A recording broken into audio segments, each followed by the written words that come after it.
BOP Rajatal के इलाके में हुआ, जिसमें दो आर्म्ड इंट्रूडर्स जो कि एक ऑटोमेटिक हथियारों से लैस थे। एक के पास AK-56 राइफल और 61 राउंड और 3 मैगजीन थे, और दूसरे वाले के पास में एक मैग्नम राइफल .223 बोर, एक मैगजीन और 29 राउंड से।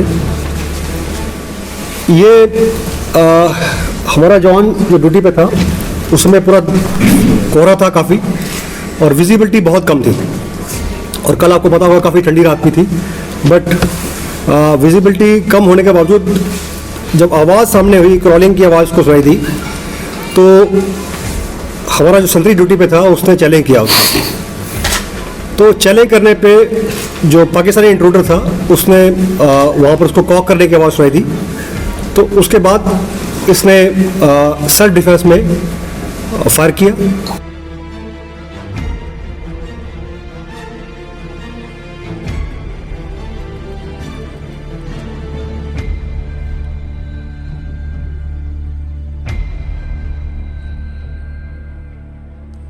जो इनका बड़ी पेयर था साथ में, वो भी ज्वाइन करके बीच में आके वो भी भाग के वहाँ पर आ गया।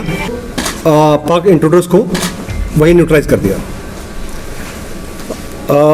बाद में हमने जब सर्च किया तो उनके पास जो 2 वेपन उनके थे वो तो मिले। उसके अलावा एक पिस्टल जिसपे ओलंपिया मॉडल लिखा हुआ है, .30 बोर की पिस्टल है ये भी हमें प्राप्त हुई। और सर्च के दौरान उनके पास कुछ पाक करेंसी मिली, और ये चीज़ें हमने उनसे रिकवर की कल। ਸਰਦੀਆਂ ਵਿੱਚ ਸੰਘਣੀ ਧੁੰਦ ਦਾ ਫਾਇਦਾ ਚੁੱਕ ਕੇ ਪਾਕਿਸਤਾਨ ਵਾਲੇ ਪਾਸਿਓਂ ਘੁਸਪੈਠ ਦੀ ਕੋਸ਼ਿਸ਼ ਲਗਾਤਾਰ ਹੁੰਦੀ ਰਹਿੰਦੀ ਹੈ, ਪਰ ਸਰਹੱਦ ਤੇ ਅਲਰਟ ਸਾਡੀਆਂ ਫੌਜਾਂ ਪਾਕਿਸਤਾਨ ਦੀ ਹਰ ਚਾਲ ਨੂੰ ਨਾਕਾਮਯਾਬ ਕਰ ਦਿੰਦੀਆਂ ਨੇ। ਅੰਮ੍ਰਿਤਸਰ ਦੇ ਨਾਲ ਲੱਗਦੀ BOP ਰਾਜਾਤਾਲ ਵਿੱਚ ਅੱਧੀ ਰਾਤ ਨੂੰ ਪਾਕਿਸਤਾਨ ਵਾਲੇ ਪਾਸਿਓਂ ਘੁਸਪੈਠ ਦੀ ਕੋਸ਼ਿਸ਼ ਕੀਤੀ ਗਈ। ਸੰਘਣੀ ਧੁੰਦ ਦੇ ਕਾਰਨ 2 ਘੁਸਪੈਠੀਏ ਪਾਕ ਭਾਰਤ ਵਿੱਚ ਦਾਖਲ ਹੋਣ ਦੀ ਫਿਰਾਕ ਵਿੱਚ ਸਨ, ਪਰ BSF ਦੇ ਜਵਾਨਾਂ ਵੱਲੋਂ ਘੁਸਪੈਠੀਆਂ ਨੂੰ ਲਲਕਾਰਿਆ ਗਿਆ। ਜਦੋਂ ਨਾ ਰੁਕੇ ਤਾਂ ਫੌਜ ਵੱਲੋਂ ਉਹਨਾਂ ਦੋਨਾਂ ਨੂੰ ਢੇਰ ਕਰ ਦਿੱਤਾ ਗਿਆ। ਸਵੇਰੇ ਜਦ ਜਵਾਨਾਂ ਵੱਲੋਂ ਤਲਾਸ਼ੀ ਲਈ ਗਈ ਤਾਂ ਮੌਕੇ ਤੇ ਉਹਨਾਂ ਕਾਫੀ ਮਾਤਰਾ ਵਿੱਚ ਅਸਲਾ ਵੀ ਬਰਾਮਦ ਕੀਤਾ ਗਿਆ। पूरे मामले संबंधी जानकारी दिंदियां BSF के DIG भुपिंदर सिंह की आखरे ने, आओ तुहानू असीं सुणाने आ। फर्स्ट ऑपरेशन जो मैं बताना चाहूँगा आपको कि वो BOP राजाताल के इलाके में हुआ, जिसमें 2 आर्म्ड इंट्रूडर्स जो कि एक ऑटोमेटिक हथियारों से लैस थे। एक के पास AK-56 राइफल और 61 राउंड और 3 मैगजीन थे, और दूसरे वाले के पास में एक मैग्नम राइफल .223 बोर, एक मैगजीन और 29 राउंड से। ये हमारा जवान जो ड्यूटी पे था उसमें पूरा कोहरा था काफ़ी, और विजिबिलिटी बहुत कम थी, और कल आपको पता होगा काफ़ी ठंडी रात भी थी। बट विजिबिलिटी कम होने के बावजूद जब आवाज़ सामने हुई, क्रॉलिंग की आवाज़ को सुनाई दी, तो हमारा जो संतरी ड्यूटी पे था उसने चैलेंज किया उसको।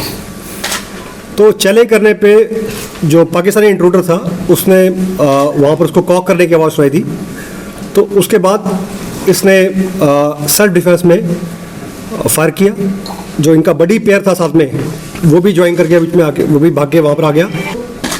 पाक इंट्रूडर्स को वही न्यूट्रलाइज कर दिया। बाद में हमने जब सर्च किया तो उनके पास जो 2 वेपन उनके थे वो तो मिले।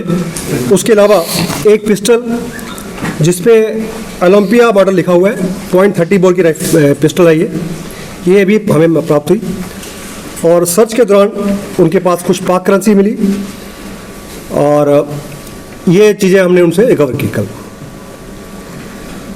उसके बाद इसी टाइम में, लगभग इसी टाइम में, यहाँ से कोई लगभग 1 किलोमीटर दूर उसी BOP के इलाके में, राजाताल के इलाके में ही एक और ऑपरेशन सफलतापूर्वक हुआ कि हमने एक स्मगलिंग के अटैम्प्ट को फाइल किया। जो संतरी ड्यूटी पे था उसको आवाज़ आई कुछ फेंसिंग के ऊपर से फेंके जाने की, और वो अलर्ट था, उसने इमीडिएटली चैलेंज किया। तो जो पाकिस्तान फेंसिंग के पार जो आदमी था वो भागा, तो इस लड़के ने फायर किया, लेकिन कोहरे की वजह से वो फायर तो उसको हिट नहीं हुआ, लेकिन वो जो कंसाइनमेंट थी उसकी, जिसमें कि 3 पैकेट हीरोइन के थे, लगभग 3 किलो के, वो वहाँ पर वो छोड़ के चले गए और वो हमें प्राप्त हुए। तीसरा ऑपरेशन जो है वो भी स्मगलिंग के अटैम्प्ट को फाइल किया गया है। वो दूसरी बटालियन के इलाके में बीओपी रामकोट के इलाके में था। यहाँ पर अगेन उस पार्टी ने पाकिस्तान साइड से हमारी तरफ थ्रो करे और लेकिन वो सामान छोड़ के पाकिस्तान की तरफ भाग गए। ये टोटल 3 अटैम्प्ट हमारे कल ऑपरेशन में हुए हैं। तो आप जो हमने सीज किया है वो हमने आपको बाहर उसको दिखा दिया है। सर, जो आपने कहा सेल्फ डिफेंस में गोली चलाई, क्या उन्होंने कोशिश की हमारे जवानों के ऊपर गोली चलाने की? उन्होंने राइफल कॉक किया है और अगर 1 सेकंड रिफ्लेक्सेस लेट होते तो शायद कहानी कुछ और होती। सर, आइडेंटिफिकेशन क्या हुई इनकी? पाकिस्तान की तरफ से वो क्रॉलिंग करके आए हैं, दे आर पाकिस्तानीज। बाकी हमारी इन्वेस्टिगेशन जो है अभी चालू है। कोई आईडी प्रूफ मिले उनके पास से? नहीं, आईडी प्रूफ अभी उनके पास है। रेंजर्स को सर संपर्क आपने किया? यस, तो हमारा एक ड्रिल है हमारी, उसके हिसाब से हमने रेंजर्स के साथ में संपर्क कर रहे हैं। एक तो प्रोटेस्ट लॉन्च कर रहे हैं हम लोग कि आपकी तरफ से ये मूवमेंट जो हुई है उनको प्रोटेस्ट लॉन्च करेंगे, और उसके बाद उनको उनकी फ़ोटो दिखाई जाएगी और आइडेंटिफिकेशन कराई जाएगी उनसे।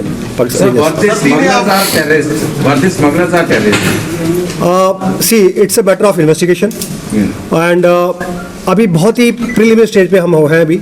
तो लोकल पुलिस, बाकी इंटेलिजेंसी जो है, सब मिलके हम लोग कुछ समय बाद बता पाएंगे आपको कि इनका इरादा क्या था, ये कौन थे।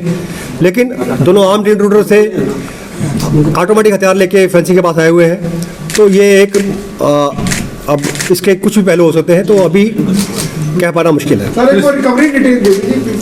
रिकवरी मैंने पहले बताया आपको कि एक AK-56 राइफल, 3 मैगजीन 61 राउंड्स, एक मैग्नम राइफल जो कि .223 बोर की है, जिसके साथ में वो भी ऑटोमेटिक राइफल है, उसके साथ में एक मैगजीन और 29 लाइव राउंड्स।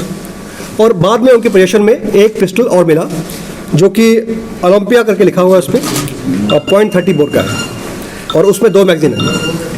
सर, ये फॉग की वजह से हर बार ये कोशिशें होती हैं, तो क्या आपके पास इसके लिए you are well equipped, you have anti fog devices या कोई ऐसा कुछ है जिसकी वजह से ये इनका ट्रेस हो जाते हैं, या क्या है ये?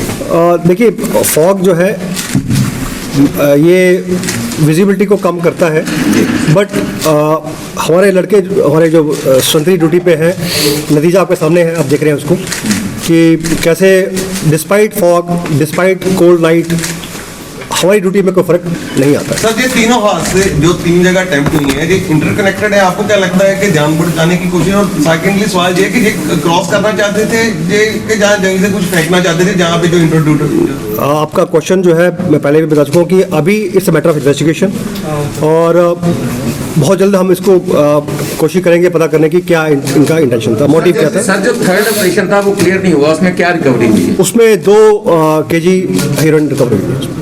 फर्स्ट वाले में 3 kg और सेकेंड वाले में 2 kg। सर, जैसे जो थर्ड वन था, नहीं, उसमें जो आर्म्ड इंट्रूडर थे उसमें हथियार ही मिले हैं अपने को, उसमें ड्रग्स नहीं मिली है। सर, ये जो एक ही रात में 3 इंसिडेंट हुए हैं अलग अलग, क्या आपको लगता है कि स्मगलर और जो इंट्रूडर्स हैं इन्होंने अपनी कुछ स्ट्रेटजी बदली है? वही मैं कह रहा हूँ कि ये इन्वेस्टिगेशन का मामला है। अभी हम कुछ हमें लीड्स मिले हैं, but it's a matter of national security, तो kindly wait for some time, will let you know. Pocket area में जैसे टैप बढ़ जाती है तो कोई खास तैयारी की गई है, डिप्लॉयमेंट लाई गई है? BSF 24/7 365 डेज हर मौसम के लिए तैयार रहते हैं, और आई थिंक हमें मौसम से कोई खास फर्क नहीं पड़ेगा। सर, इनका एज ग्रुप क्या रहा होगा जो दोनों हमारे हैं? आई थिंक ये 30s के अंदर लोग हैं, 30s के अंदर होने चाहिए। सर फ्लैग मीटिंग आप, मैं इनके फोटोग्राफ जो है आपको वो मैं प्रेजेंटेशन में है, वो शेयर कर दूंगा आप सर में, तो आप काइंडली देख लीजिए उनको। सर ये कहाँ से थे, कुछ पता लगा? नहीं, अभी जस्ट मैटर ऑफ सर इन दिनों में मूवमेंट्स जो है पाकिस्तान की ओर से कितनी बड़ी है, क्योंकि पंजाब में अगर पूरी दिल्ली में देखा एजिटेशन बहुत भारी तादाद में हो रहे हैं और लाखों के साथ वहाँ पर आपको Sorry, this is not my scope. So, in case you want to know something about this thing, that's all. Flag meeting हो चुकी है? फ्लैग मीटिंग होने जा रही है, अभी हुई नहीं है, होने जा रही है, और उसमें हम प्रोटेस्ट लॉन्च करेंगे उनके हाथ में। अभी कुछ ही समय में वो प्रोटेस्ट लॉन्च हो जाएगा। वो ਪਾਕਿਸਤਾਨ ਇਹੋ ਜਿਹੀਆਂ ਕੁਝੀਆਂ ਚਾਲਾਂ ਹਮੇਸ਼ਾ ਕਰਦਾ ਰਹਿੰਦਾ ਹੈ ਕਿ ਅੱਤਵਾਦੀਆਂ ਦੀ ਘੁਸਪੈਠ ਕਰਵਾ ਕੇ ਭਾਰਤ ਨੂੰ ਨੁਕਸਾਨ ਕੀਤਾ ਜਾਵੇ। ਪਰ ਜਦ ਤੱਕ ਸਾਡੀਆਂ ਫੌਜਾਂ ਸਰਹੱਦ ਤੇ ਅਲਰਟ ਨੇ, ਤਦ ਤੱਕ ਸਾਡੇ ਦੇਸ਼ ਵਿੱਚ ਅਜਿਹਾ ਕੁਝ ਨਹੀਂ ਹੋ ਸਕਦਾ।